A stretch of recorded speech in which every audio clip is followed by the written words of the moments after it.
ओम नमो ओंकारेश्वर देवताय नमः. ओम नमः शिवाय. ओम नमः शिवाय. अवधूत चिंतन श्री गुरुदेव दत्त. मंडळी, शंका समाधान या कार्यक्रमासाठी मी संगमेश्वर गिरी श्री क्षेत्र ओंकारेश्वर देवस्थान बिलोद्यान जानेगाव इथून आपलं सर्वांचं हार्दिक स्वागत करतो. मंडळी, आज असा प्रश्न घेतला आहे की खूप वेळा आपल्याकडे पत्रिका घेऊन येतात लोक. आमचं भविष्य, आमच्या मुलाचं भविष्य, मुलीचं भविष्य, त्यांचं कसं होईल, काय वगैरे याविषयी. आणि या संदर्भात मी आज तुम्हाला माहिती देणार आहे की पत्रिका, जन्मपत्रिका आणि समजा विवाह जुळण्यासाठी पत्रिका वगैरे येतात, हे खरं कितपत होऊ शकतं आणि कधी होत नाही आणि कधी होतं त्याबद्दल सुद्धा माहिती देतोय मी तुम्हाला. आता ही जन्म, खूप वेळा काय करतो आपण, कुठल्या तरी हॉस्पिटलमध्ये समजा डिलिव्हरी म्हणतो आपण झाली, तिथं बऱ्याच वेळेस टायमिंग, जी टाइम असतो, वेळ असते, ती बऱ्याच वेळेस चुकीची असते वेळ. कारण मी स्वतः अनुभवलं आता एक मागील महिन्यात.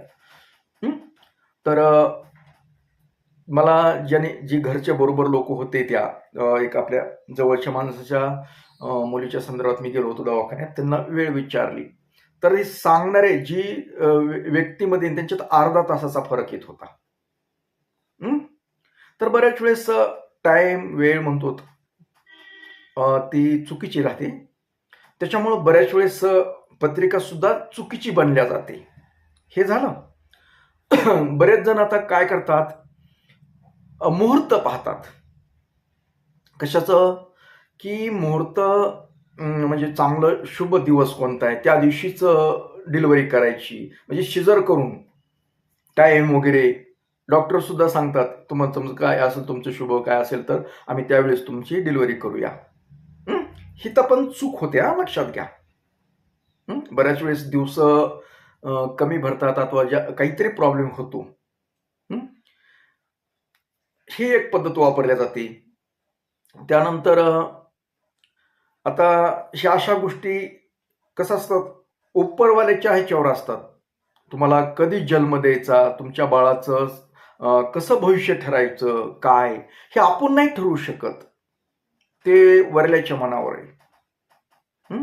आपण कितीही कृत्रिमपणा केला, काही म्हणजे टायमिंग वगैरे ह्या मुहूर्तालाच आपण डिलिव्हरी झाली पाहिजे, अशा काही गोष्टी करतो, हे कधीही बरोबर होत नाहीत, लक्षात घ्या. आपल्याला मनाला समाधानासाठी करतो मी, आम्ही या दिवशीचा जन्म आहे आमचा, या दिवशीचा जन्म झालाय. आणि पण तुम्ही जर काही गोष्टी निसर्गाच्या विरुद्ध केल्यानंतर तो निसर्ग साथ देत नाही, लक्षात घ्या. बरेच लोक शुभ मुहूर्त बघून डिलिव्हरी करण्याचा प्रयत्न करतात वगैरे. तुमच्याही पाहण्यात आलं असेल तसं. पण ही गोष्ट चांगली नाही. त्याच्यावर काही भविष्य ठरत नाहीये, लक्षात घ्या. जरी भविष्य, त्याप्रमाणे भविष्य कसं एक गणित पद्धत आहे, त्याप्रमाणे ती समजा त्या त्या दिवशीप्रमाणे होत राहतं, त्याप्रमाणे कुंडली तयार होईल, सगळ्या गोष्टी होतील. परंतु निसर्गानं त्याप्रमाणे नाही ना केलेलं. म्हणजे निसर्ग आपण देव म्हणूया. तर खरंच जर तुम्हाला वाटत असेल की आपला मुलगा अथवा मुलगी चांगली, सुसंस्कृत, उच्च शिक्षित, काय तुमच्या काय अपेक्षा आहेत, स्वप्न आहेत, काय ते जर होण्याची इच्छा असेल तुमच्या मनात, कुणालाही वाटतंच, जर तसं असं कृत्रिम काही करू नका गोष्टी. तुम्हाला खरं सांगू का, की हे जे भविष्य असतं, अगर ते जी घडणारी गोष्ट असते, ज्या वेळेस वैवाहिक संबंध, नवरा बायकोचे संबंध होतात, त्या कुठल्या मुहूर्तावर राहिलं हे माहिती आहे का तुम्हाला? ते बाळ जे राहतं, सुरुवातीला ज्यावेळेस संबंध होतात त्यावेळेस ती गर्भधारणा कोणत्या मुहूर्तावर राहिली, त्याच्यावर आधारित ह्या मुलाचं संगोपन अथवा मुलाचं काय भविष्यात हे घडतं, त्याच दिवशी ठरलेलं असतं, लक्षात घ्या. एरवी नसतं ते. त्यानंतर समजा त्यावेळेस तुम्हाला एक गोष्ट करता येते, समजा पाळीचे वगैरे नियम बघून ठराविक महिन्यामध्ये एक किती 7-8 दिवसच फक्त असतात आपले पाळीचे ते गर्भधारणेचे योग्य दिवस. त्यावेळेस समजा तुम्ही समजा संबंध, वैवाहिक संबंध जे आहेत ते मुहूर्त पाहून जर केले आपल्याला, आणि त्या दिवशीच योगायोग म्हणा, उपरवाड्याची मर्जी म्हणा, तुम्ही चांगल्या विचाराचे असाल, तुम्ही धार्मिक असाल, तुमचे विचार चांगले असतील, दोघांचे विचार चांगले असतील, खूप काही चांगलं असेल, तुमचे पॉझिटिव्ह विचार असतील, आणि समजा योगायोगाने तुमची त्या दिवशी समजा संबंध आले, बाळ राहिलं, गर्भ राहिला थोडक्यात, तर त्या दिवशीपासून बाळावरलं ते चालू झालं मग चांगले होण्याचं. आपण जसं म्हणतो ना, आता सध्या पावसाळ्याचे दिवस आहेत, जमिनीची चांगली मशागत केली, चांगलं व्यवस्थित जिथल्या इथं काही करून आणि बघून व्यवस्थित मोसम वगैरे बघून आपण बी टाकतो, बी पेरतो, आणि मग त्याची उगवण क्षमता ही चांगली होते, पिकाची वाढ चांगली होते. कोरड्या ठिकाणी बी टाकल्यानंतर उगवत नाही, ते लक्षात ठेवा. म्हणजे आता तुम्हाला डीपमध्ये नाही सांगत या गोष्टी, पण अशा पद्धतीनं हे आपल्या गर्भधारणेचं तुम्हाला करायचंच ना बाळ चांगलं तुम्हाला, तर हे गोष्टी करा की गर्भधारणा ही शुभ मुहूर्तावर चालू करा. कधीही नाही. तुम्ही त्यावेळेस तुमचे समजा संबंध आहेत त्यावेळेसच तुम्ही करा. आणि हे नैसर्गिक आहे. तुम्हाला ठराविक दिवसामध्ये ती गर्भधारणा, तुम्ही महिनाभर जरी संबंध ठेवले, अगर वर्ष 2 वर्ष तरी ते मेळ लागत नसतो. महिन्यामधून काही ठराविक दिवसात होते, आणि ते दिवस कधी असतात तेही सांगू शकतो मी, पण आता ह्याच्यावर नाही, व्हिडिओमध्ये नाही सांगणार तुम्हाला, वैयक्तिक काही समजा सांगेल.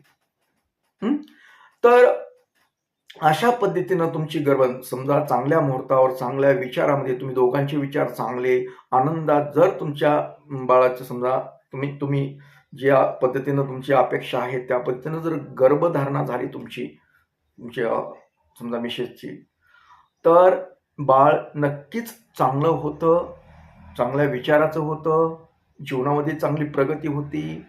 पण तुमचे स्वतः दोघांचेही विचार चांगले असले पाहिजे.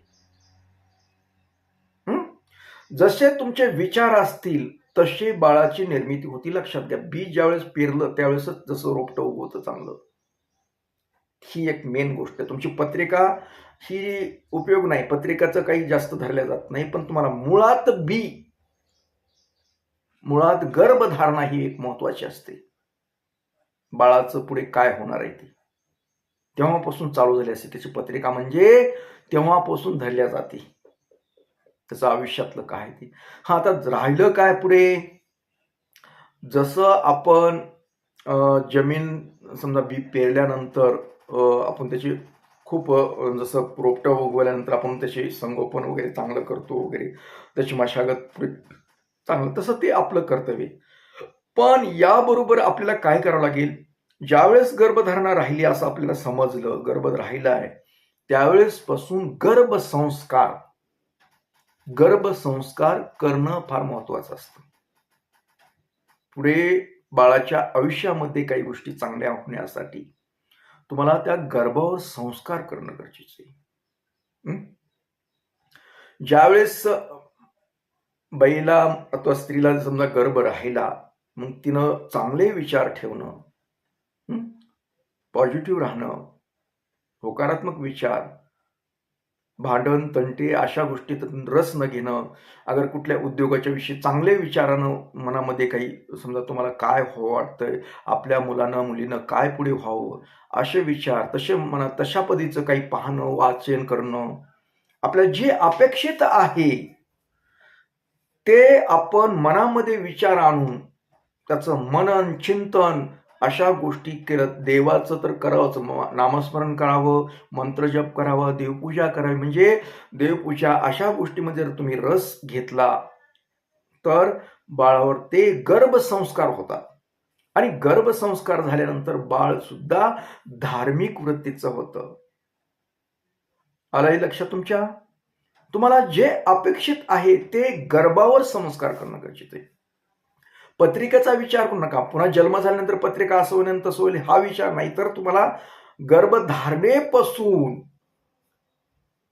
बाळाचा जन्म होईपर्यंत ह्या महत्वाच्या गोष्टी लक्षात घ्याव्या लागतात. उठलं की सुटलं, पुन्हा तुम्ही काही केलं तर काही उपयोग नाही. पुन्हा किती शिकवायचा प्रयत्न केला, काही करायचं केलं तर एवढं काही होत नाही. त्याला मुळातच लागतं. म्हणून ज्यावेळेस गर्भधारणा झाली त्यावेळेस चांगले संस्कार असू द्या, घरामधलं वातावरण शांत, प्रसन्न, आनंदी. म्हणून पूर्वी बघा तुम्ही ग्रंथामध्ये अथवा कुठल्या पूर्वी कथामध्ये सुद्धा गर्भधारणेनंतर बऱ्याच समजा त्या स्त्रीची हौस पूर्ण, तिला आनंदात ठेवणं, अशा गोष्टी केल्या जात होत्या. आता बी करतात लोक, आता बी करतात ना. शनिवार दाखवायचा म्हणजे पिक्चर दाखवायचा म्हणजे ते मारझोड, पोरग बाहेर आल्यालाच फायटिंग चालू करतं का नाही? आता तुमच्या मनामध्ये समजा तसे समजा बाह्य संबंध, आता पुढे पुढे काय होतं, संबंध, बाह्य संबंध, आपण समजा गैर समजा प्रेम प्रकरण वगैरे, हे सुद्धा ज्यावेळेस आईच्या मनामध्ये इतर पुरुषाबद्दल आकर्षण होतं, आकर्षण निर्माण होतं अथवा इतरांकडे तिचं मन ओढल्या जातं, काही तसे जर विचार येत असतील तर ते सुद्धा बाळावर पुढे परिणामकारक ठरतात. उद्याच्याला भविष्यात बाळ त्या पद्धतीने वागू शकतं. म्हणजे तुमचा मुलगा मुलगी असेल काय असेल, आता तुमच्या मनामध्ये गर्भामध्येच गर्भधारणा झाल्यानंतर जर तुमचे प्रेम प्रकरणात अशा मध्ये रस असेल, अगर तुमचं तसं काही प्रकरण असेल, तर नक्कीच तुमचं बाळ, तुमची मुलगी अथवा मुलगा असे प्रकरण करू शकतो. कारण त्याच्यावर संस्कार तशा पद्धतीने झालेत. म्हणून गर्भसंस्कार फार हे महत्वाचे असतात. बऱ्याच जणांना वाटतं की नाही हो, आम्ही किती चांगले, पण आमच्या मुलांना अथवा मुलींना असं असं केलं कुठं ना. त्यांना काही केलं नाही. तुमचे संस्कार, गर्भसंस्कार, परत तुमचे नंतरचे संस्कार, याच्यावर आधारित ह्या गोष्टी असतात. उगाच त्या मुलांना नाव ठेवण्यात काय अर्थ नसतं. तुम्ही काय केलाय कार्यक्रम याच्यावर आधारित असतं. जर समजा तुमचे संबंध वैवाहिक संबंधामध्ये समजा गर्भधारणाच्या वेळेस टायमिंगमध्ये जर त्या बापाच्या अथवा त्या मम्मीच्या मनामध्ये तसे काही वाईट बाहेरले स्त्रीविषयी पुरुषाविषयी विचार येत असतील आणि त्यावेळेस गर्भधारणा झाली असेल, तरीही तुमचे लेकरं त्या पद्धतीने काम करतात पुढे. पत्रिका काय, पत्रिका नंतरची हो, हे अगोदरच बऱ्याचशा गोष्टी होतात तयार गर्भधारणेच्या वेळेसच. पुन्हा बोंबलण्यात काही अर्थ नसतो. ही गोष्ट लक्षातच येत नाही आपल्या.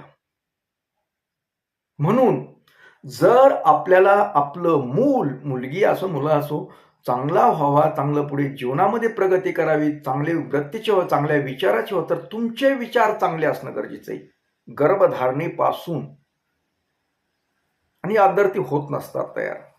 ते मुळातच आपल्यामध्ये ती गुण असावी लागतात. नसतील तरी आणण्याचा प्रयत्न करावा. म्हणजे पुढे तुमचे अपत्य ही चांगल्या प्रकारे निर्माण होतं, पुढे निघतं बी तसंच. तुम्हाला काय हवंय नेमकं, तुमच्या बाळाकडून काय अपेक्षा आहेत, ह्या अगोदर ठरवा आणि त्या पद्धतीनं गर्भधारणा करा. म्हणजे ते बाळ पुढे तसं करेल. आत्ताच त्याची तयारी करावी लागते. असे खूप आपल्याकडे घटना घडलेल्या येतात, म्हणून मी तुम्हाला ही माहिती देतोय. सहसा ही माहिती तुम्हाला कुठे भेटणार आहे जास्त करून, कारण ही सुरुवातच आपली चांगली असली पाहिजे. म्हणजे पुढे ते रोपटं तशा पद्धतीने निघतं.